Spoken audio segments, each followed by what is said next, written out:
Assalamualaikum warahmatullahi wabarakatuh. Saya Karmila, NIM 272000013, Prodi Tadris Biologi, Fakultas Tarbiyah dan Keguruan Universitas Islam Negeri Sultan Toha Saifuddin Jambi. Kali ini saya akan membahas mengenai materi tes uraian, yang mana ini adalah tugas dari mata kuliah evaluasi proses dan hasil belajar biologi dengan dosen pengampu Bapak Dr. Dharma Putra MPkim. Langsung saja pengertian tes uraian. Tes uraian disebut juga tes subjektif. Di dalam tes ini, peserta didik memiliki kebebasan memilih dan menentukan jawaban. Kebebasan ini berakibat data jawaban bervariasi, sehingga tingkat kebenaran dan kesalahan juga bervariasi.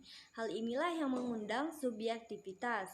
Penilai ikut berperan menentukan penilaian dan pemberian skor. Asrul dan kawan-kawan dari tahun 2014 mengemukakan bahwa tes bentuk uraian adalah tes yang pertanyaannya membutuhkan jawaban uraian, baik uraian secara bebas maupun secara terbatas.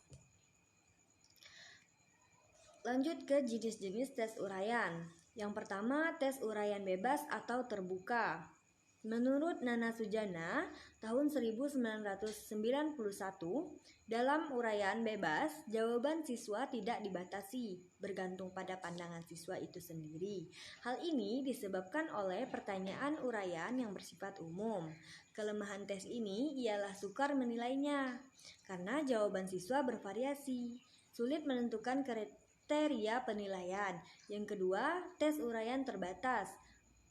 Masih menurut Nana Sujana, menjelaskan bahwa peserta didik diberi kebebasan untuk menjawab soal yang ditanyakan, namun arah jawabannya dibatasi sedemikian rupa, sehingga kebebasan tersebut menjadi kebebasan yang terarah. Dalam bentuk ini, pertanyaan telah diarahkan kepada hal-hal tertentu atau ada pembatas tertentu.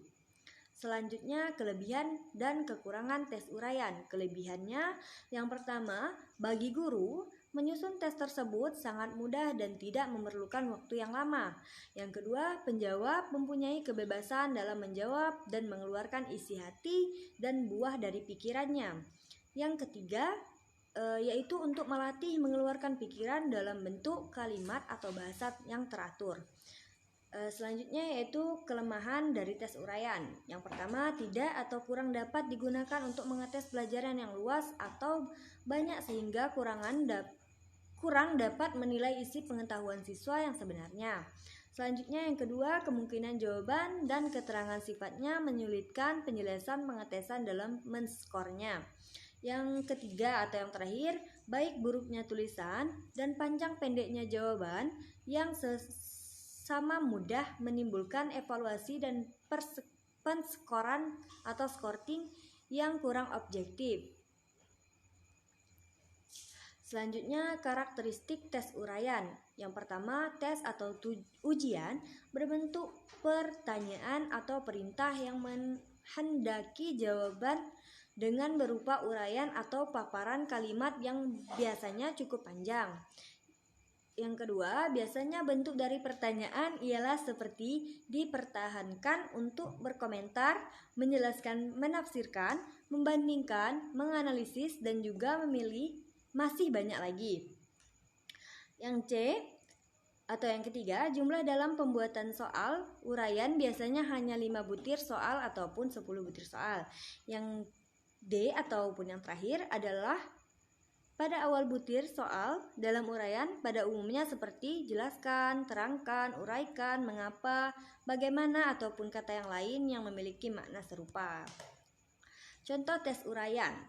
Yang pertama, tes uraian bebas, yaitu misalnya contoh sebutkan manfaat belajar penaksiran dalam kehidupan sehari-hari, berikan contohnya. Yang kedua, jelaskan sebab-sebab terjadinya pencemaran lingkungan. Contoh tes uraian terbatas. Misalnya contoh, sebutkan 5 komponen dalam komputer. Atau jelaskan 3 faktor penyebab terjadinya polusi udara. Sekian dari saya, terima kasih.